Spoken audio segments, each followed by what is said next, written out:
I never imagined that the woman I had trusted for 15 years would become the reason I stopped believing in love.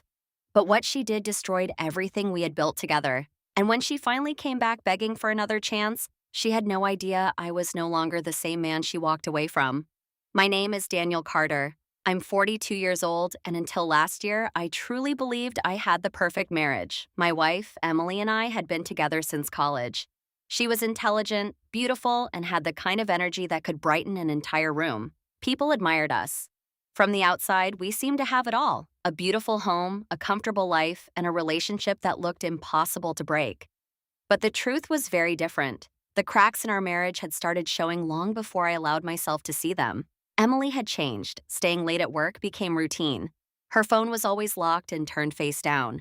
Whenever I questioned her, she would laugh softly, call me paranoid, kiss my forehead, and make me feel foolish for doubting her. And I believed her every single time. Because when you truly love someone, you trust them, even when every instinct inside you is warning you not to. Then one night, everything collapsed. She came home late again, well past midnight. I was sitting on the couch pretending to watch television, but in reality, I was just waiting for her. The moment she walked through the door, I noticed something strange. She smelled different. It wasn't the perfume she normally wore. It was unfamiliar. "Long day?" I asked quietly. "Yeah," she replied with a sigh, avoiding my eyes. Something inside me broke at that moment. I can't explain why, but for the first time, I listened to my instincts.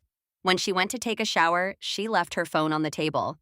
And for the first time in 15 years, I broke my own rule. I checked it.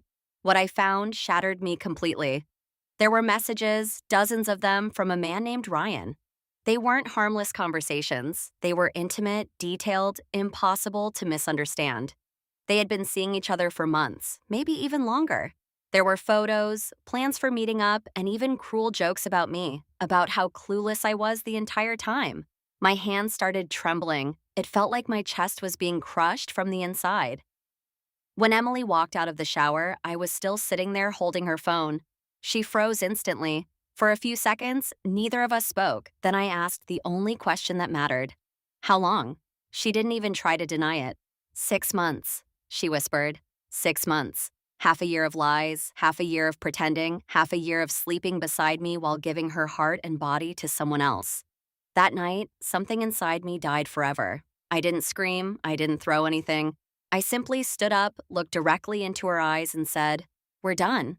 At first, Emily didn't take me seriously. She believed I would calm down eventually, forgive her the way I always forgave the smaller mistakes. But this wasn't small. This was betrayal. The divorce happened quickly. It was painful, but clean. I gave her exactly what she deserved legally and nothing beyond that. Afterward, I cut all contact completely. I blocked her everywhere because I needed peace, distance, and a chance to breathe again.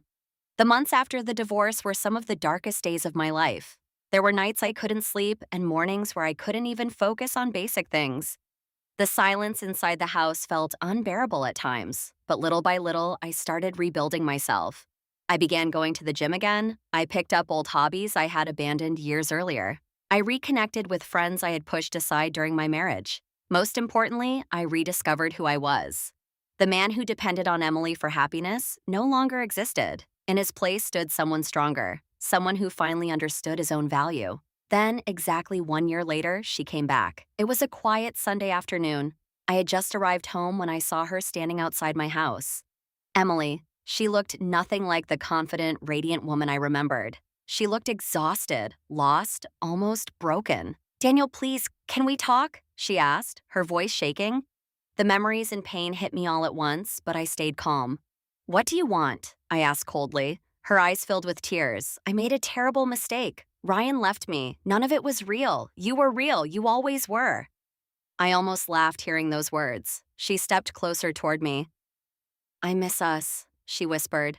"I miss you. I know I hurt you, but we can fix this. We spent 15 years together. That has to mean something." And she was right. It did mean something. It meant I gave her 15 years of loyalty, honesty, and love, and she threw it away for 6 months of betrayal.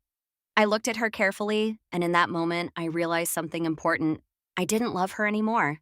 "I forgave you a long time ago," I said softly. Her face immediately filled with hope. "You did? Yes, I replied with a small nod, but forgiving you doesn't mean I want you back. The hope in her expression disappeared instantly. You didn't just cheat on me, Emily, I continued. You destroyed everything we built together, and after that, I had to rebuild myself from nothing. I'm never putting myself through that pain again. She began crying harder and reached for my hand, but I stepped away from her. I'm not the same man you left, I said firmly, and you're not the woman I once loved. After that, there was nothing left to say. I walked past her, unlocked my door, and stepped inside, leaving the past exactly where it belonged, behind me. And for the first time in years, I finally felt free.